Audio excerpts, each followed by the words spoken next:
August 1 तारिख UPI रे नुआ नियम लागू होगाक जाउछि।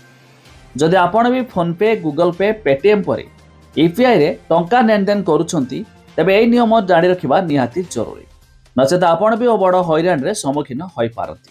काहेकि अगस्ट 1 रु परिवर्तन होगाक जाउछि यूपीआई रे नुआ नियम। जानिबा पूर्वरु वीडियो को लाइक करंतु, सब्सक्राइब करना थिले एबे सब्सक्राइब करी पाखर थिबा घंटी चिन्ह को दबाइ दियंतु।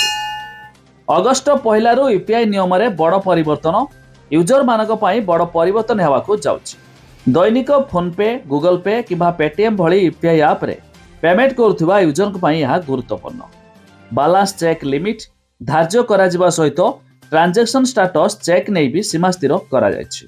दिन को बैलेंस चेक करिबार लिमिट 50 रहिबो। एही भली आहुरी अनेक किछि परिवर्तन आसुछि। तबे national payment corporation of India अर्थात एनपीसीआई यूपीआई रु अधिक द्रुत सुरक्षित एवं भारसाम्य करिया पई ए नुआ नियम लागू करबाक जाउछि। एही परिवर्तन प्रभाव लोकंक दैनिक डिजिटल पेमेंट उपरे पड़िबो। भारत में प्रति मास यूपीआई माध्यम रे 1600 कोटी रु ऊर्ध्वर ट्रांजैक्शन होइथाय। किंतु अनेक थर सर्भर समस्या तथा पेमेंट रे विलंब हेउथिबार अभियोग आसे।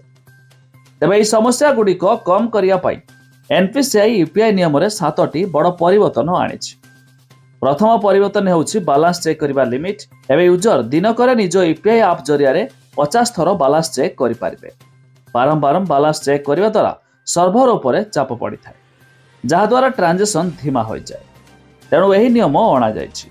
उपभोक्ता निज मोबाइल नंबर सह लिंक होइतिबा बैंक अकाउंट गुडिक दैनिक मात्र 25 थर चेक करि पारिबे।